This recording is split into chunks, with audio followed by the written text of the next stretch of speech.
is good, YouTube? Quinn Wade Basketball Analysis coming to you with a quick video. I wanted to let you guys know I got some new merchandise available, not just t-shirt anymore. I got different type of t-shirt, different type of shirts and logos that you can purchase on my spread shirt, and also hoodies now.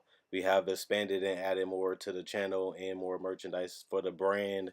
Thanks for supporting. It will be in the description and the links will be in the comment section below. Thanks for helping me and supporting the movement. Quinn Wade Basketball Analysis. I'm going to check out the video.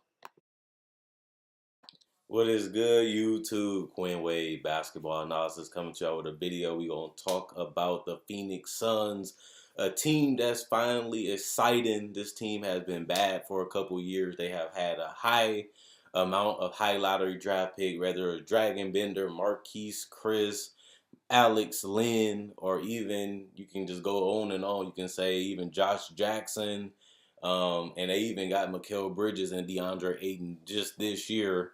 This is a team that's going to bring a lot of excitement for the league passers that just trying to find a game to watch, to see who's going to be the next big stars, to see what they can improve on. I think this team going to get some decent coverage. Is they going to get the Laker coverage, the Golden State coverage? No. But players are going to be respecting this team, and a lot of other people like journalists and analysts like I am.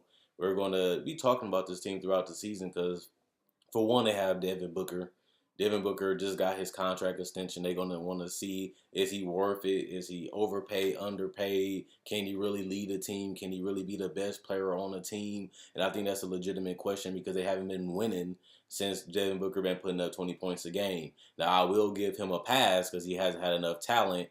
And what I mean by that, yeah, he has got high lottery draft picks, but none of them have really panned out besides Devin Booker. And even when they made moves, Devin Booker was too young at that time. And now that he is the cornerstone and the guy they want to build around, they have finally added some decent pieces that they need to continue to build upon, like DeAndre Ayton and Trevor Ariza, and Ryan Anderson gives them the floor spacing that they need.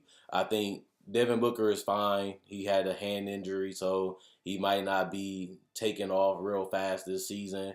He's only 21 years old. He's 6'6", 210 from Kentucky. And he has really gave his all to this Phoenix team, whether it's his body, whether it's his will, even scoring 70 in a losing effort. He goes out there and competes. He goes out there and try to give this team what he can, and he was rewarded with a contract. But I'm not going to talk too much about Devin Booker because we know what he does. I just want to talk about the younger players on this roster that's building around him.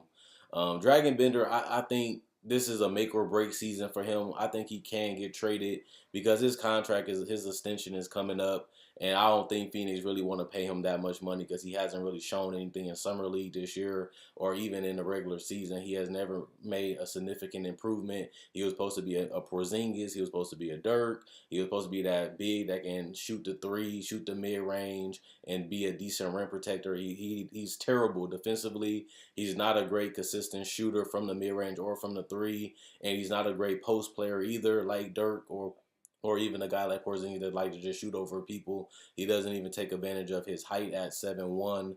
And he hasn't, just like Marquise Chris when they traded him, I can see them giving them to a team for a second round pick or even trading him to get another piece because I don't really see him staying around in Phoenix too long, especially because I don't think they have a desire to bring him back. DeAndre Ayton was the first #1 pick for this Phoenix Suns, and he's 20 years old. He has a lot of hype. A lot of people think he's going to be great. Obviously, it was other rookies in his class that people liked, like Jaren Jackson, Wendell Carter, Mo Bamba, and a lot of those players are more versatile, and a lot of those players have great defensive instincts. Something that people say DeAndre Ayton lacks is defense, but he is miles ahead of them offensively with his body already being NBA ready, his ability to post up decently, not great or amazing or game changing, but he has some decent moves. He do have a high motor when it comes to rebounding and being inside the paint. He can knock down the elbow jumper. I don't know. He kind of do remind me of Amari Stoudemire. I know they gave those comparisons to other players in the draft, but his ability to dive hard to the basket, his ability to knock down the 15-footer and inside, and just do the simple things. The worst problem with DeAndre Ayton, and the reason why I brought up Dragan Bender and the other guys first, is because they need need a point guard. Whether it's Kemba Walker, I think he'd be a good fit because he can play in the pick and roll. He is a threat offensively because he can hit threes, he can hit mid ranges, he can keep the defense pressure, but he also can collapse it and make it easier for Mikal Bridges, Trevor Ariza, Devin Booker, and even DeAndre Ayton because he can score and you will have to respect him, which open up other options for players and make their job a lot easier because of the attention he can draw. But they really do need to get that point guard position filled so that way Devin Booker don't have to do all the heavy lifting that been tearing his body up, trying to get all the layups and draw all the fouls while also trying to score. But not only that, trying to be a playmaker. You want to be able to balance out the offense and have multiple weapons on the court, and they don't have that at every position. I do like DeAnthony Milton. I think he's a solid player that can play the one or the two. He is a solid three-point shooter.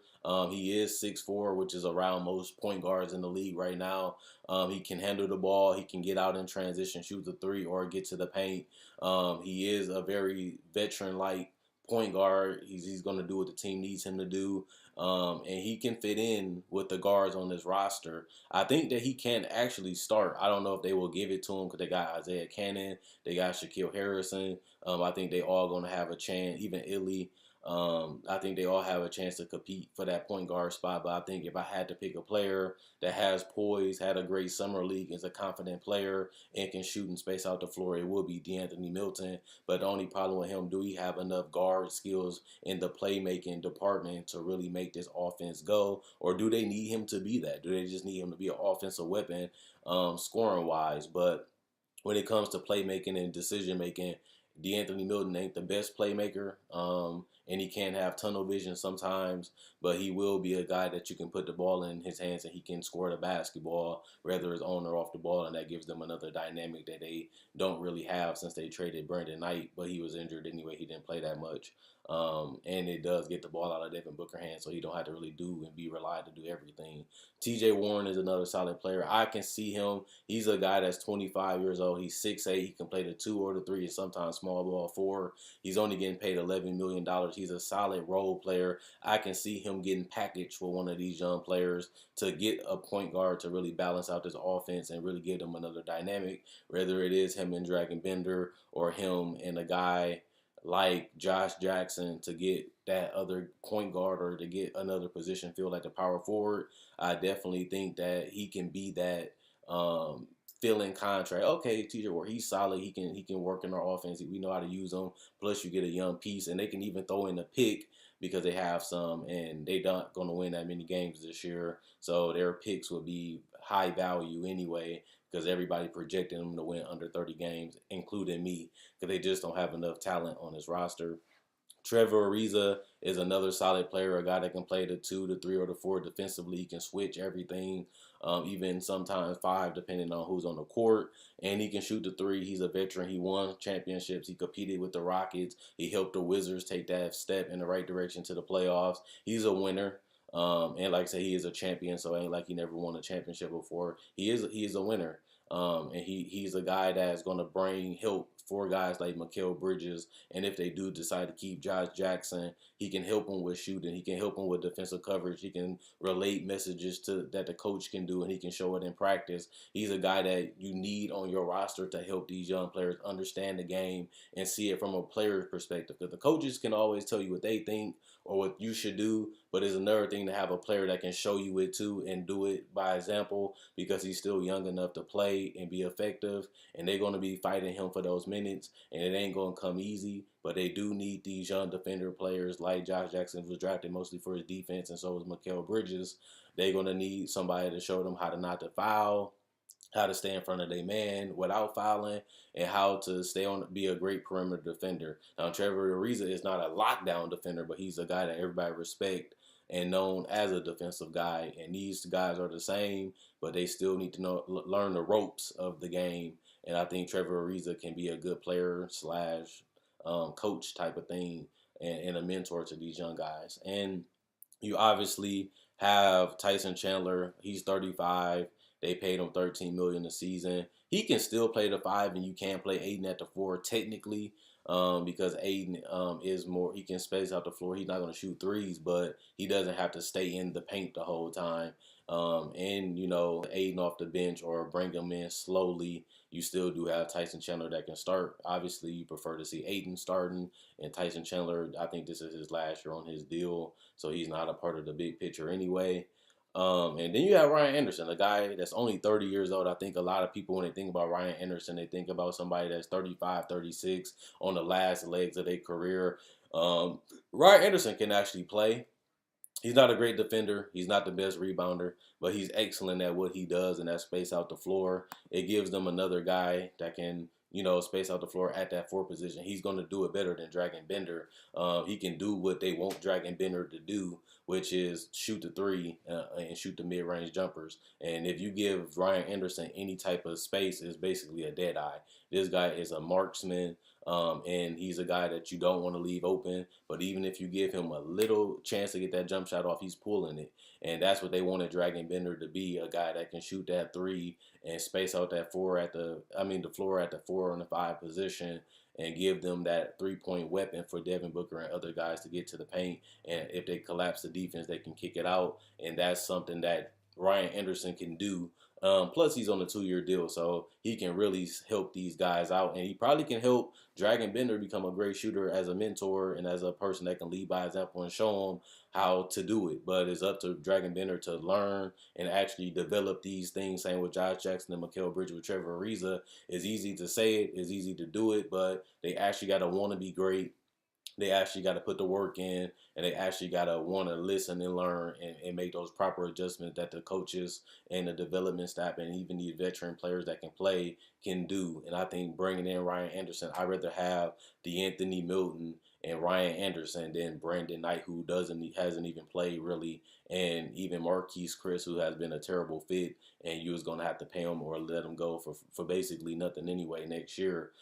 Instead, they get a guy in Milton that's solid and Ryan Anderson that can actually still play. He's not a great defender, but neither is Marquise Chris, neither is Tyson Chandler at this point, or neither is Dragan Bender. So you're not really finding a defender regardless whether you kept Chris or not. But you do get a solid player in Milton that can play both positions, and you get a floor spacer and Ryan Anderson that's better than Marquise Chris and better than Dragan Bender at this point. So let me know what you guys think. I have this Phoenix Suns winning about 17 to 27 games at the max. I don't think they get to 30. I think they will be a fun and exciting team. We get to see how Ayton will play. Can he even win Rookie of the Year? Will he be dominant?